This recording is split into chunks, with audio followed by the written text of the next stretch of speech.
Hey guys, it's Stuart. As you can see, if you've watched any of my other videos, things have changed. Judging by the way my office looks and the way I look. And so anyway, I found this new business model thing that I like a lot, and that is buying stuff cheap and selling it for more on eBay. And the way this basically works is I buy stuff at thrift stores, garage sales, mostly garage sales. Garage sales are amazing. Estate sales, I just bought some stuff from an estate sale. I don't like those so much, but they have a lot of variety, so that's really nice. Buy it for, you know, a half or a third or a quarter or sometimes even less of what I can sell it for, and then sell it. So I guess the latest thing I'm really kind of pumped about are these Pokemon cards here, which I bought at an estate sale. And I notice I tend to have luck with things that, so far, my experience has been, if it's stuff that I know about, which I don't really know about these, but if it's stuff that other people don't really know too much about and just don't really have the know-how to figure out, okay, what are Pokemon cards worth, you know? I mean, it's a kid's toy, right? Put that in that bowl over there and charge 50 cents for one of them, you know?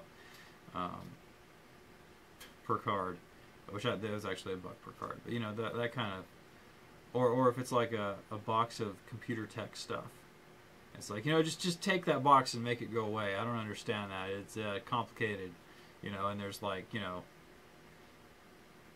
there's like a couple of print servers, a hub in it, a speed detector, you know, probably about $30, $40, $50, $60 of stuff in the box. I paid $10 for it. I got this this workout DVD set, which sold like crazy. I should have asked more money for it, but what was it? Insanity was the name of it. It's called Insanity. It's this like 10 DVD workout set that I paid $20 for it. I sold it within a couple days on eBay for, I think, $54. I probably could have gotten 65 out of it, but it was a little bit used, so I just priced it $54 to move it quick. Pretty crazy.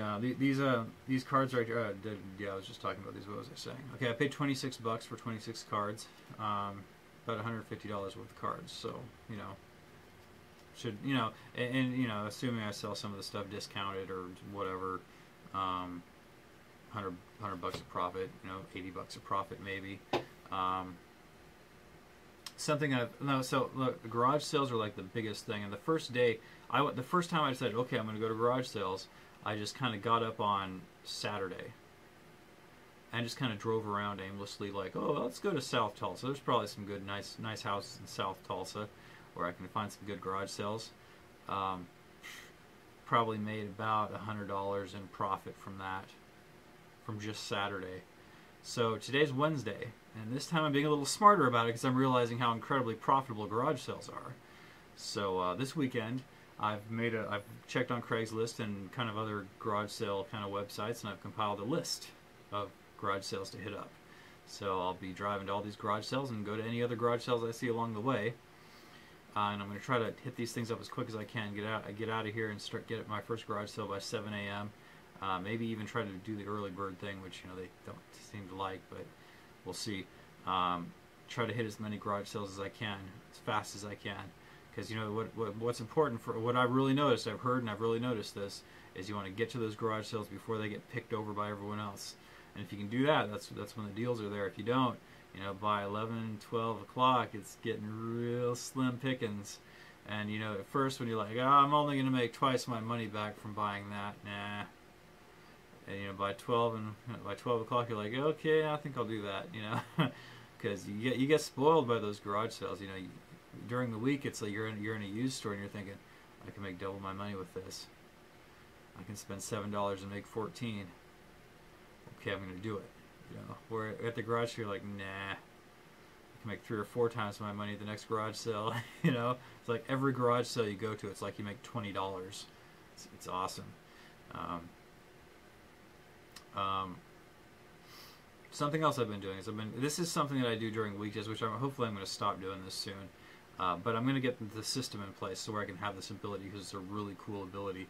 And that is there's a scanning app called the Book Scouter.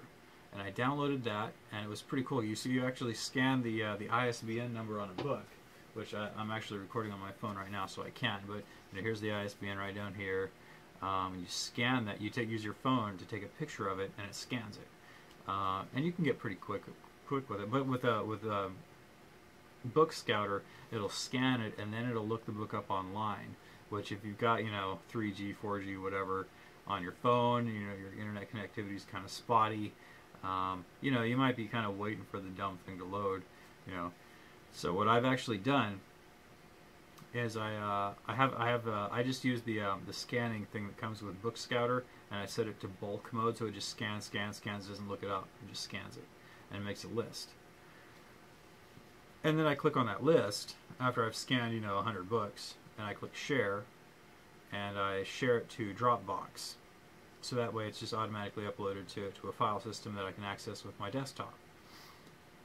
And I'm using Linux here.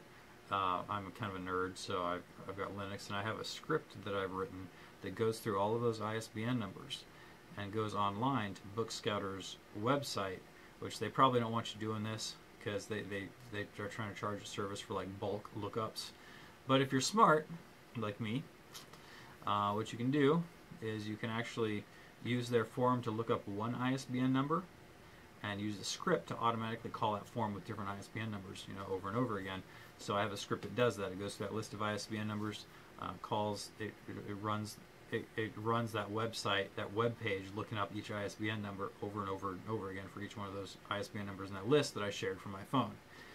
Now, unfortunately, this means that I have to scan a whole bunch, share the list, scan a whole bunch more, share the list, scan a whole bunch more, share the list, and spend a couple hours in Goodwill.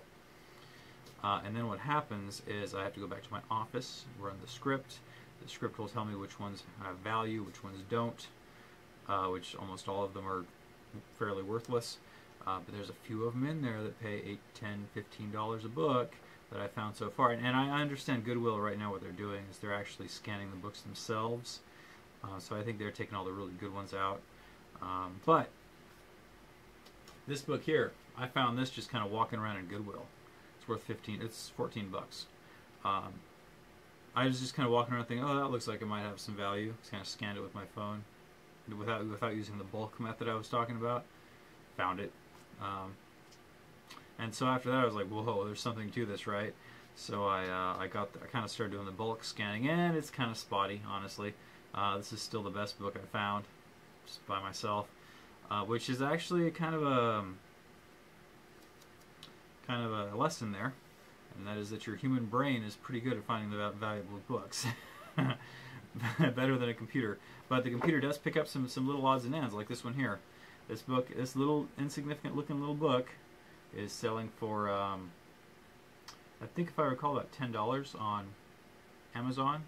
It looks like it should be worthless, but it's selling for 10 bucks. So yeah, so I'm gonna list this on, I don't know how, probably I'm getting started with Amazon. I don't know, I'll probably just list it on Amazon, but because I'd like to get away from eBay, because eBay, they treat you like a boss. I mean, they disrespect their sellers. I mean, we're entrepreneurs, we're not employees, but they treat us like crap. I mean, for real, it's a joke. I mean, I posted a link in one of my descriptions to a video. I bought this $7 IBM old Selectrix typewriter, electric typewriter, and I posted a link to a video of me with this typewriter, kind of showing people, okay, here's what's wrong with it. Here's what what I think needs fixing. I don't have the tools, but you see it works, even though despite that. And what do? They delist everything I have listed, and basically kind of temporarily suspend my account. Suspend's not the right word. Something. Restrict my account. I have to call them up, figure out what the heck's going on. Actually, they grill me about some DVDs I listed that I have right here.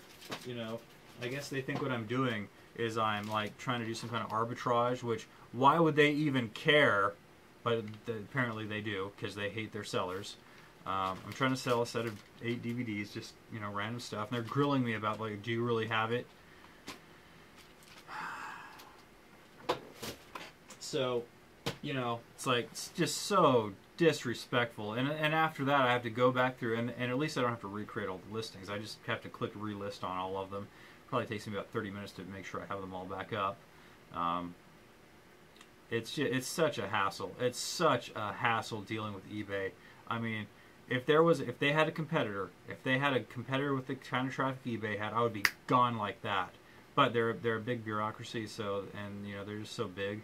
You know, what can you do, right? I mean, what does my opinion matter to them? It doesn't matter to them, you know. So, just got to kind of suck it up and try to diversify away from eBay as much as I possibly can, so I don't have to deal with that crap anymore.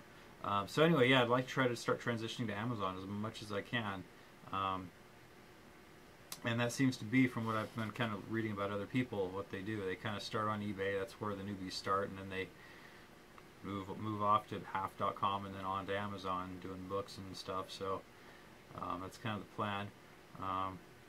But yeah, I mean, this is the kind of business where, you know, you get started in it, and clothing's pretty easy to start with. Just don't go overboard like I did, because you come to find out eBay has category restrictions. So all this men's clothing back here, I can't get it all listed. But I probably got about half of it listed, and it's been selling. It sells pretty good. It's pretty easy. Men's clothing is pretty, buying used men's clothing at Goodwill. Yeah, there's a few things you need to learn: what to look for, what not to look for, you know, what brands to look for. And I would say on top of the brands, make sure it looks good. Make sure it looks like, you know, nice. But man, I'll tell you, I found this one shirt that was new with there's some clothing in there, new with tags clothing. And some of it's kind of like returns to the store. In fact, I think that's what a lot of it is. It's just store returns, but the stuff still has the tags on it. You know, a lot of it is just like new. And you can sell that stuff for pretty good prices. You know, shirts that would sell in Dillard's for, you know, 40, 50 bucks, you can sell for 25. You know, sometimes with the tags still on them. You know, without the tags, maybe, you know, a little less, depending on the condition of the clothing. But you're paying, you know, $5 to buy it, you know, and selling it for 20 or 25 or 15 even. Ralph Lauren polo shirts seem to be a pretty big hit. It's pretty crazy. It's too bad eBay limits me, or you know, that's what I'd be doing. But eventually, you know, I mean, I've probably got, you know, 7 or 8, you know, used stores, solid kind of used stores around town I can use, and they do move their inventory pretty quick. But you know, eventually you'll need to diversify out of that into other stuff, and with these eBay restrictions, you know, and everything, it you just have to do it even sooner. But it's a good way to get into this kind of thing, and it's something, you know, that just anyone can do. Just, you know, if you're willing to work hard, long hours, like, you know, it's for that freedom. I mean, you have freedom essentially. You know, well, except for eBay. eBay treats you like crap. But other than that, you kind of do what you want when you want. It's a lot of work. You know, during the day, you're out looking for products, looking to grow your inventory, and during the evenings, hopefully you remember to list your inventory. You know, it's easy to build up inventory. Listing is the hard part. You know, you kind of have to set some time aside to just list.